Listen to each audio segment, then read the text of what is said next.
yes? All right, good. And then, of course, our beef tenderloin roulade.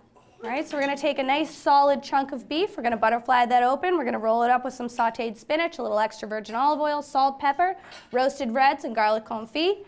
We're going to oven roast it to whatever temperature I desire, because you're in my house. And then we are going to have that with some green beans almondine, and I'll show you how to make a house-made A1 steak sauce. Don't be sad, it's better than the bottle. Okay? Sound good? Yes, it does. Sound good? Yes. Good, we're getting the hang of it. One of the first things that we're going to get started on is going to be the filling that's going to go inside of our roulade. How many of you have made roulade before? Roulade of beef, roulade of pork, roulade of chicken, anything? Has anyone taken something, cut it open, and stuffed it with something else and rolled it up? Yes or no? Yes, all right. So we have some roulades. We have roulades, good. So how many of you don't even know what a roulade is? Alrighty. Fantastic. All right, so if we're dealing with a roulade of sorts, and since we are using beef tenderloin for our roulade this evening, ideally what you do is you roll cut something out, you put whatever your desired filling is inside, and then you roll it back up and either pan-sear it, oven roast it, grill it, whatever you're going to do with it, right? So roulade literally is like a rolled piece of protein that's stuffed. Yeah. Simply put. Simply put. A lot of excitement. Seat 11. The pants. It's the pants. So, what we're going to be doing is sautéing a little bit of spinach. I know that's probably not worth $143,000. And most of you have probably done this at home. If not, you've probably seen it done somewhere, or at least consumed it if you haven't even seen it done. But one of the main reasons that we're going to be doing this first is basically because we want to make sure that our filling that's going to go inside of our roulade is either at room temperature or a bit cooler than that, right? Now, why would you want the stuffing that's going to go inside of a cold, raw piece of protein to be chilled? Why would you want the stuffing to be at room temperature or chilled? So it doesn't start cooking the beef. So it doesn't start cooking the beef? Why else? So that the filling cooks at the same rate as the protein itself? Yes, why else? It's one big major reason. The government would inform you. Bacteria, right? We don't want it to create the perfect environment for bacteria to grow. Now, let's say you're making this for somebody you don't even like. If you want to use hot filling at that point, that is your choice, all right? However, if you're making it for your family, your friends, or even that neighbor that you do like, you want to make sure that your filling is either at room temperature or chilled, all right? So sautéing spinach is something that's relatively easy to do. It's something you could do, I would say, a few days in advance. I have probably about a tablespoon of extra virgin olive oil in here. I brought it up to its smoking point. It's on high now, but I am going to turn it down. And we're just going to wilt the spinach, right? There's probably, I would say, maybe about three packed cups of baby spinach in here. And keeping it simple, we are seasoning it, right? And we're just going to kind of move it around. Spinach is one of those things where I find is perfect in its raw form. However, it's also lovely in its cooked form. But keep in mind, you don't have to cook it to death. Like a minute and a half in the pan is just fine, right? So literally, just moving it, just wilting it. I'm going to turn this off. That's going to be just fine. I have the world's tiniest sheet tray. It's like an easy bake oven sheet tray. Actually, I was last Saturday. I volunteered at Christmas in the City, and we wrapped gifts for. Yeah, right. Nobody else knows what that is. Okay, for those of you who don't know, it's for all the homeless families in the city of Boston to come in and have a winter wonderland with their children. It's really for the kids, and we do Christmas gifts, and they have 20 Santas this year? Yeah, they had like 20 Santas. Our families line up. It's a big thing. And one of the little girls in my homeless shelter wanted an easy bake oven, so I was like so pumped to wrap it, because I thought that died in the 80s. Like I was really convinced that like that 45-watt light bulb that was heating up the pudding and solidifying it into a chocolate cake was like no longer a thing. Did anyone have an Easy Bake? Okay, so at least like the rest of the room did. We're all the same age group, which is good. Kids now are like, I just want an iPhone 900. I'm like, you don't want to make pudding cakes? 45-watt light bulb and then watch your parents eat them? I feel like that's the fun part. You don't realize that you're slowly poisoning them. But yeah, so I was really pumped about that Easy Bake Oven. Cooking stuff with a light bulb. It's not even real. It's not. It's like gelatin in there. It just sets into like a little shape. Ugh. Can't wait for my kids to have one. That's why I'm gonna have like 9 dogs. All right. So anyways, spinach sauteed, done. We're just gonna let it sit while we go ahead and cut our tenderloin and stuff it with our remaining ingredients. Right. So very quickly. These are the remaining ingredients. I have roasted red peppers, which we make in-house, a little extra virgin olive oil, salt and pepper on the outside. We blacken them over our wood fire grill. Into a bowl they go. They get covered with plastic wrap. They steam. And then, of course, we just peel the skin off. Now, if you're not going to do that at home, which I'm assuming at least 99.9% of you are not going to, that leaves a 0.1% of one person in here. You're just going to buy them in a jar. Roasted reds, cheap ones, are disgusting. Spend the extra $2 on the expensive ones, and you'll be really excited. All right? So these are just cut into strips, and then finally garlic confit. Who knows what it means to confit something? With fat. With fat. But what are we doing with fat? Slow and low. All right? Low temperature, long period of time, cooking something in its own fat, right? Most people, when they think of confit, they think of duck confit, right? So you're taking duck legs, which are a part of the animal that are not tender at all, submerging them in duck fat, and cooking them for a very long time at a very low temperature, right? So everything is beautiful and tender and wonderful, right? Say a long time. A long time. I would say, well, usually when I do duck legs, it's usually between 3 and 4 hours, okay? The garlic itself only takes about 45 minutes. So this is on the stovetop, submerged in vegetable oil, I call it blended oil, and a very low temperature, cooks for about 45 minutes. Like a simmer? Not even, just until it's hot. You'll see a lot of the liquid leave, so it'll bubble a little bit, but it won't be because of the temperature of the oil. Does that come in a jar too? It does not. It does not, but if you wanted to buy jarred garlic paste instead, you could use that. If you wanted to use just raw garlic and skip over the paste, skip over the garlic confit, skip over roasted garlic, I would just have you toss raw garlic in with the sautéing of the spinach just to cook it slightly, and then omit this completely. It's kind of the easiest way to cut corners for you guys, especially if you have those weird, creepy jars of like that chopped miscellaneous garlic and that miscellaneous liquid. It's in our refrigerator. It's like, what is that? It's garlic water. We're milking the cloves to get the garlic water. But yes, a little bit of raw garlic sauteed with the spinach will get that garlic flavor. All right, so tenderloin, or as most people know it as filet mignon, whatever you want to call it, it's here. I have about a pound of it. So this is about maybe 1/8 of what I had originally.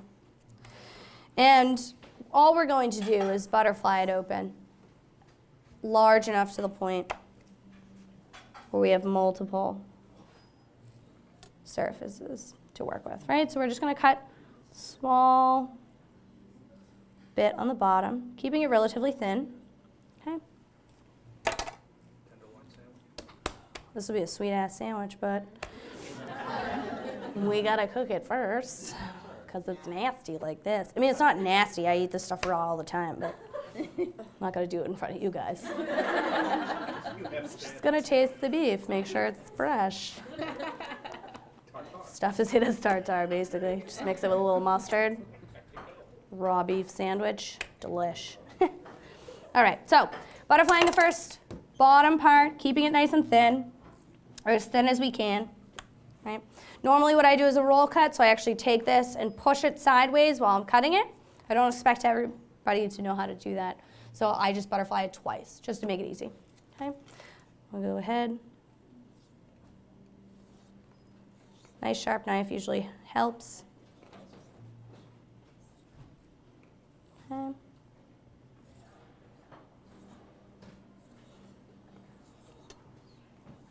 Try not to cut a hole in it like I just did. How many fingers do you have real quick? Oh, I still got all of them, don't worry. That's the one thing I won't lose. All right, so beef's rolled out. Just gonna go ahead and turn this kind of opposite. And of course the hole is like directly in the middle. No way to hide my boo-boo. And we want to season the inside of the beef. Be relatively liberal with salt and pepper. It's why people love to go out to eat. They're like, oh my God, let's do this. Is that seasonal? Always kosher. And specifically, I buy Diamond brand for this restaurant. And I buy Diamond brand at home. Say that again. I was asking the same question. Same thing? Yeah. Yes, kosher salt all the way, end of the day. Sea salt is always used as a finishing garnish or as like a it's a garnishing salt. You don't usually cook with sea salt. And then iodized salt, that stuff is so disgusting. Just use it in your driveway. If you have to put rice in there to keep moisture from clumping it together, why would you want to eat that? They're like, but I have the cutest salt and pepper shakers and something has to go in there. Just crack the top of it off. It'll still be cute. All right. So salt and pepper on the inside. And we'll add our remaining ingredients. So the garlic confit, which is relatively soft. We're just going to crush the cloves. It's getting down and dirty with your food. Yummo. And just massaging it kind of into the muscle tissue. Let's get a little more in here. Just like this. Okay. Roasted reds.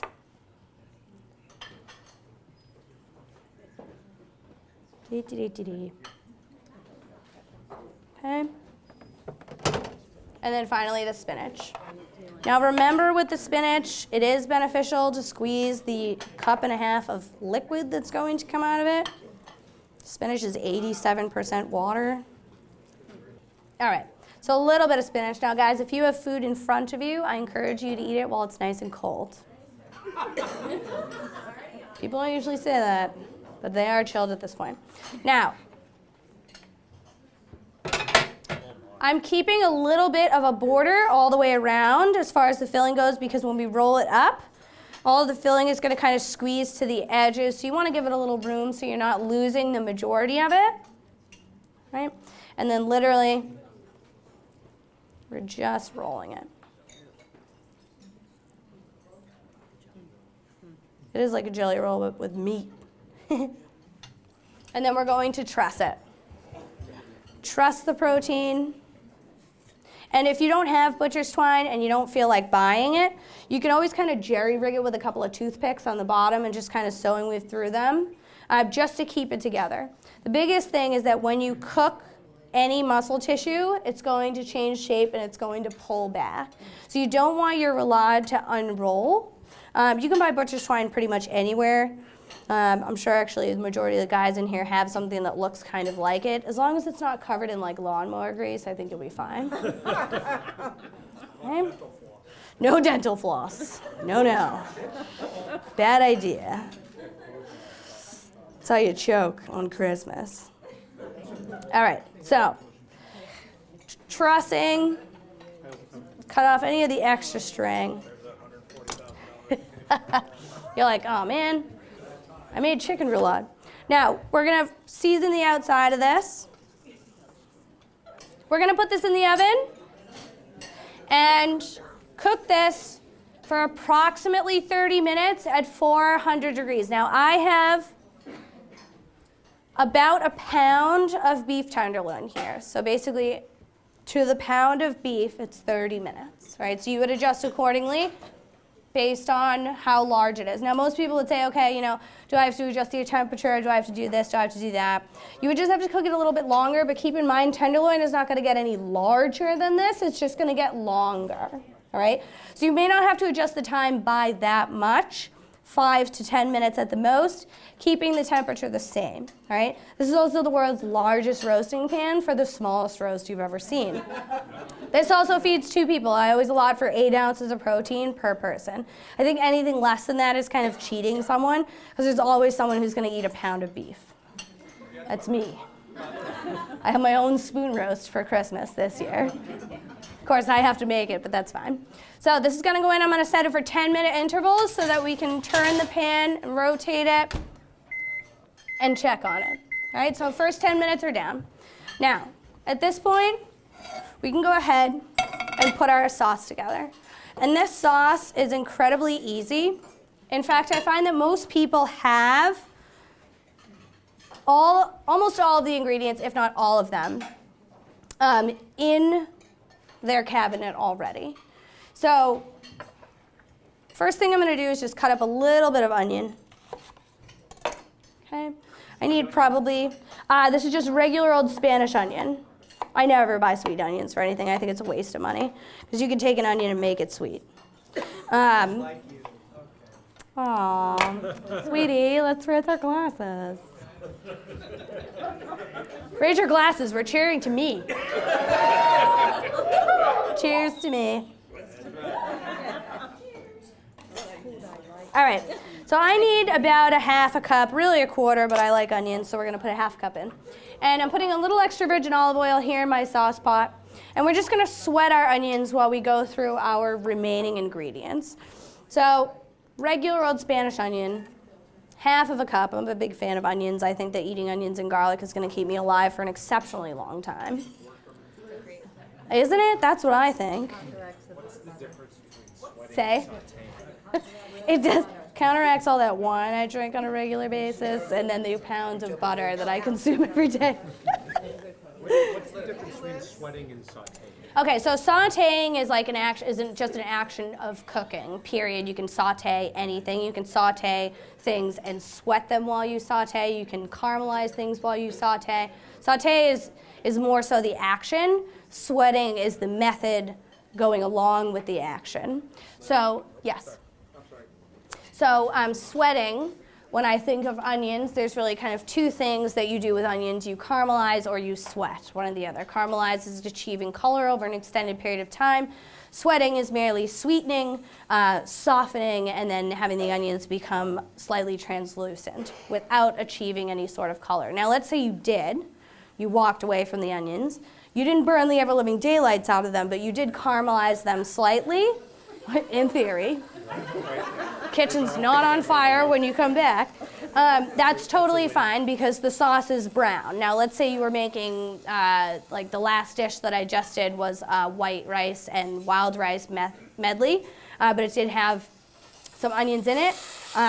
You don't want to add brown onions to white rice because then you have to explain yourself to people, which is I was irresponsible and I burnt the onions and I didn't feel like going to the store to get another one because you're not worth it. That's what you have to say to people. All right, so my olives, my onions have sweated, and we're going to add the remaining ingredients that I'm going to put up here and then start dumping in. So, what else do we have? We have Tabasco. All right. We have a little bit of chopped raw garlic. I'm going to put about half of a tablespoon in there, or 1.5 teaspoons. We have half of a cup of only the finest Heinz ketchup. No Hunts, sorry. Half of a cup of balsamic vinegar. Quarter of a cup of golden raisins. These are getting dark, so let me add this. Half of a cup of Kingston's finest tap water. Yum. Okay, so that's already in. Quarter of a cup of Dijon mustard. Dijon, or as it's Dijon, whatever you want to say, Grey Poupon. Everybody has Grey Poupon in their fridge. Just use it and be done with it. It's just a brand name. It's like Huggies. You don't really need the Huggies. It's just somebody said Huggies on the commercial one too many times and you bought Huggies. And there's a guy sitting in the back of the car with a jar of mustard. I mean, it makes complete sense. This day is not complete without mustard. And then, of course, we have my personal favorite, in which I bathe in regularly, Worcestershire sauce. Or as we say in Massachusetts, Worcestershire. You got that Worcestershire sauce, kid? My steak's a little well done. I'm going to put some Worcestershire on. It's going to be all good. And that's it. That's everything that goes in there. Swear. Swear. Oh, you have no idea. I think it's all fun and games. No. Still waiting to get a dog. I don't have time yet. So I have 1/4 cup of golden raisins. If you don't want to use golden raisins and you want to use the little brown raisins because you still have them from like 6 years ago, you should use the little brown raisins because they're just sitting in there soaking up nothing at this point.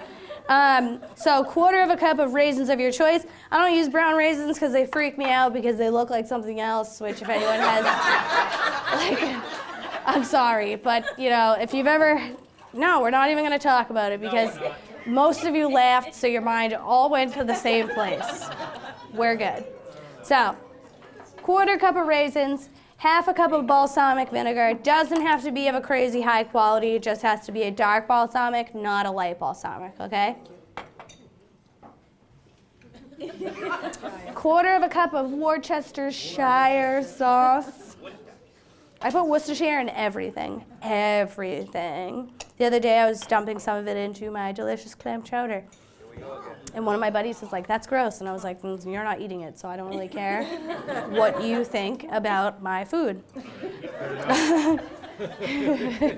I'm like, you obviously don't eat it as much as I do. Worcestershire, the best byproduct of anchovies ever created. Anchovies are nasty. Take them, process them, turn them into Worcestershire, magic. Magic. Worcestershire is made of anchovies. And the bowl just went off. What? I know. Anchovies, yummo. All right, 1/2 cup of ketchup, Heinz. If you don't have Heinz, you need to go buy Heinz. This recipe does not work the same. 1/4 cup of delicious Dijon. Dijon. Okay. And then we're gonna add, let's do this here. 1/2 tablespoon of chopped raw garlic. Okay. And then finally, Tabasco. Just whatever. Yeah, a little bit to start, I would say. And then if you're that person who's like, oh, I love spicy stuff, I put spicy stuff on everything. We're like, okay, pal, settle down. Have you seen the mini Tabascos? I have 2,500 of them in the kitchen right now. We thought about doing those in here, but I was like, yeah, but then I might have to open 2, and that's a waste because each one of those is 50 cents, and this thing is like $1.50. So yes, I have the tiny Tabascos. And those things so cute. Get them in a case of 2,500, put it on your Christmas list. Maybe Santa will bring it to you. You gotta ask nicely though. You could just start finding out where they are. Just go in, order stuff, not eat it, complain, and then leave. But take the Tabasco. All right, so 2,500 tiny Tabascos. All right, so this has come up to almost a boil. No, I'm not seasoning this with any salt and pepper until potentially the very end, but normally it doesn't need it. There's a lot of like really well seasoned things in there. All right, so I'm gonna keep this on low. We're just gonna kind of let it simmer along, not even simmer. It's pretty much ready to go at this point, all right? But essentially the sauce is done, okay? Every time I do this, I just think of what kind of a mess it's going to create.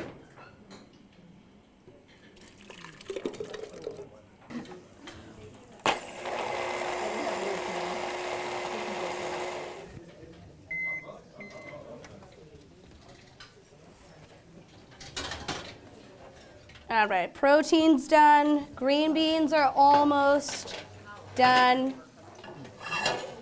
Sauce is ready. All right, guys, so first and foremost, whenever you're dealing with a trussed piece of meat, remove the string. You don't want to eat the string. You do not want to eat the string. You don't even want to receive the string because it's gross by now, okay? Nobody wants that. You made tying that look so easy. It's actually very difficult, I think, to tie. Beautiful. Oh, you Pulled the jaw, looked like it was strangled. can't see it. Can't see it. There you go. Oh, bingo. Protein. It is Christmassy. It's Christmas food. Yeah, want? Protein. Protein. All right. So guys, thank you very much for spending the early part of your Friday night here with us at Bar Rustic in the studio kitchen. Because I know like at least half of you are going to the club right now. If one even exists. I definitely have one going to the club. I'm going to club 6-year-old twins. You're like, I'm going to club my house. Okay. So let's all raise our glasses. Thank you, Liz. Cheers, guys. Thank you very much. Be happy, be healthy, and be safe. Cheers. Me too. Thank you very much. Great. You're welcome.